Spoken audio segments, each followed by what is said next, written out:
Iran के खौफनाक तबाहकुन और ताबड़तोड़ हमले, इसराइल में 100 फुट ज़ेर ज़मीन बंकर्स भी तबाह होने लगे और कई इसराइली मौत के मुंह में जाने लगे।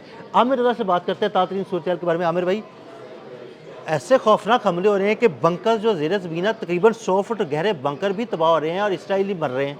देखिए, ये बड़ी बात है कि जो ये क्लेम है वो एक ऐसा सहाफ़ी कर रहा है जो कि ख़ुद इसराइल में मौजूद, तेल अवीव के अंदर मौजूद, ये मोदी के साथ जाने वाला एक भारतीय सहाफ़ी है, जिसके हवाले से ये इंकशाफ सामने आया कि इस वक्त वहाँ पर खौफ, किस कदर खौफ है और चूहों की तरह जो है यहूदी किस तरह इन बंकर्स में जहाँ छुपे हुए थे वहीं पर हलाक हो रहे हैं। कुछ के हार्ट फेल हो रहे हैं, वो इससे मर रहे हैं। और उसके मुताबिक जब हम बंकर में जाते हैं नीचे, तो जब ऊपर से मिसाइल हमला होता है तो 100 फुट नीचे बंकर भी जो है वो लर्ज रहे होते हैं और इतनी तेज़ लर्जिश होती है कि किसी इंसान के लिए उसमें ज़िंदा रहना जो है बड़ा मुश्किल है। तो और खौफ जो से ही उनको हार्ट अटैक हो रहे हैं। अब ये यहूदियों का जो खौफ है वो निकल कर सामने आया और उसको बयान कौन कर रहा है? एक ऐसा सहाफ़ी जो मोदी के साथ वहाँ पर गया, लेकिन उसके बाद वहाँ पर ठहर गया और अब जंग की सूरत हाल है, अब वो वहाँ से निकल रहा है। और उसके मुताबिक यहूदियों पर ये पाबंदी लगा दी गई है कि वो ज़ख्मियों की, मरने वालों की फुटेजेस नहीं बना सकते हैं। और ये मैं इंकशाफ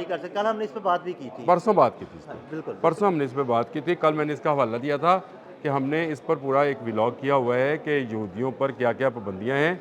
वहाँ की तबाही के मनाजर जो हैं इंडियन सहाफ़ी के मुताबिक जो अब मीडिया का हिस्सा बन गया है, उसका बयान इस बात की निशानदेही कर रहा है कि कितना खौफनाक मिसाइल जो है ईरान इसराइल पर फेंक रहा है, जिसकी इनको तवक्को नहीं थी। ये तो कहते थे कि हमने तमाम मिसाइल सिटी जो हैं ख़त्म कर दिए हैं, जो तमाम उनकी जो फैसिलिटीज़ हैं बैलिस्टिक मिसाइल्स की, वो ख़त्म कर दी हैं। लेकिन अब अंदाज़ा करें, वो तस्वीरें देखें जिनमें तेल अवीव के अंदर तबाही मची पड़ी है और इनके बंकर्स के अंदर हमने किया था कि ये सुरंगों में छुपे हुए हैं और जो हाँ जी, पाइप नुमा, बिल्कुल गटर नुमा है, गटर नुमा सुरंगें देखिए हैं। गटरों में पाए जाने वाले चूहों की तरह यहूदी मर रहे हैं।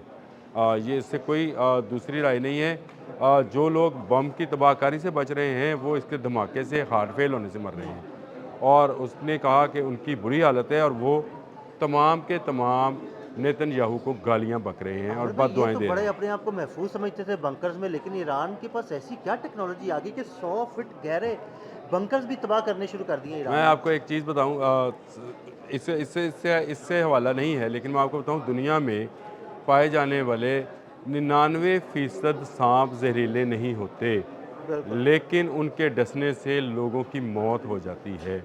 उनको अपना सांस रुकता हुआ महसूस होता है और उनका हार्ट फेल हो जाता है। ये मैं नहीं कहता हूँ, आप अभी चले जाएं, गूगल मारिए और आपको ये रिपोर्ट सामने आ जाएगी कि सिर्फ 1% सांप जो हैं वो जहर रखते हैं। वो किस नौइयत का है, वो क्या इंसानी जान ले सकता है, नहीं ले सकता, ये अलग बहस है।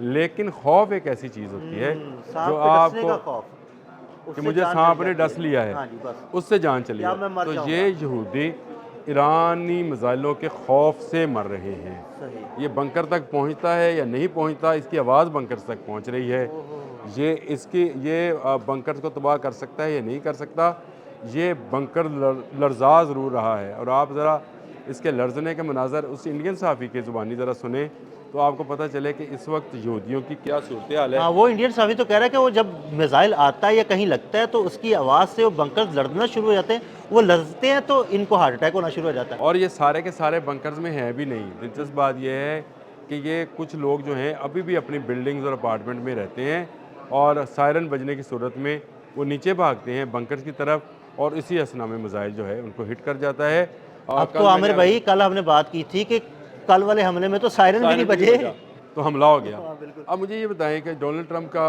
वो बयान जो है कि वो बैलिस्टिक मिसाइल सिस्टम ख़त्म कर चुका है, क्या ख़त्म हो गए?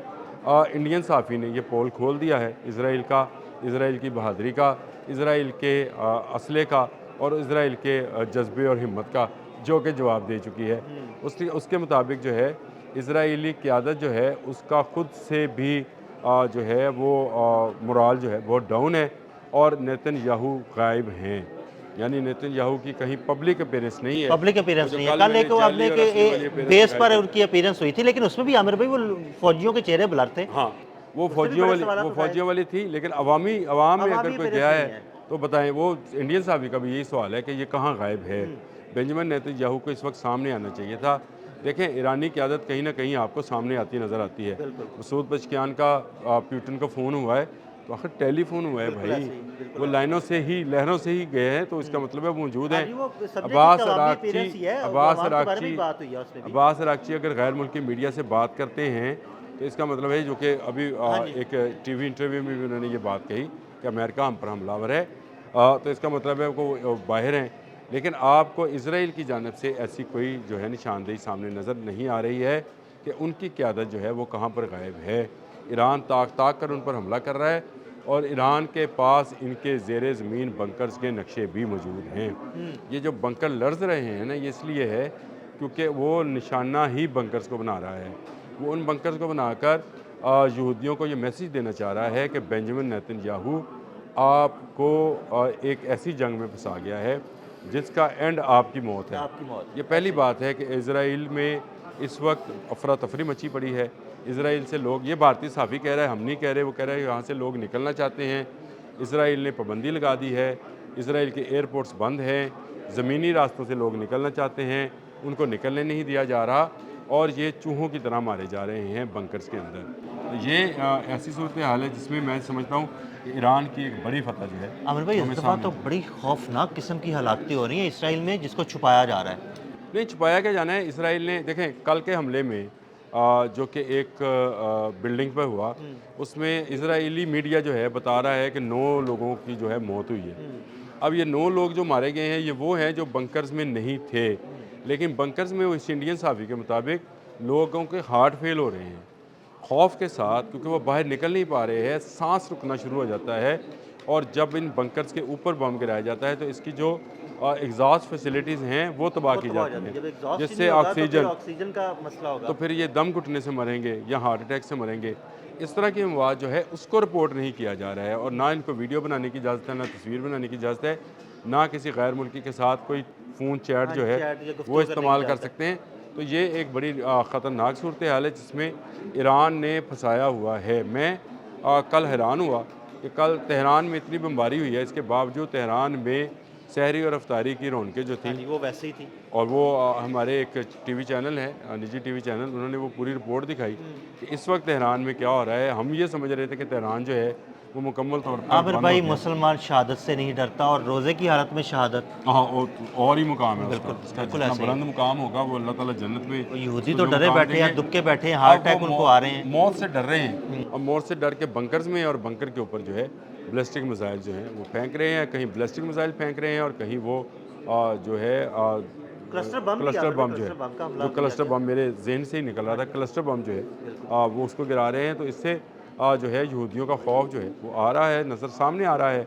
और मैं ये समझता हूँ कि ईरान इस मरहले में जंग का ये तीसरा मरहला है, 8वां दिन है, इसमें बहुत हद तक कामयाब हुआ है यहूदियों को ये बावर कराने में कि तुम बंकर्स में भी मौजूद होगो तो तुम्हें चूहों की तरह जो है मार दिया जाए। बहुत शुक्रिया आमिर भाई। आमिर भाई ने ताज़ा सूरत हाल के बारे में आगाह किया। जंग के बारे में जो भी ताज़ा सूरत हाल होगी आपको आगाह करते रहेंगे। अदील अहमद और आमिर रज़ा को इजाज़त दीजिएगा। अल्लाह हाफ़िज़।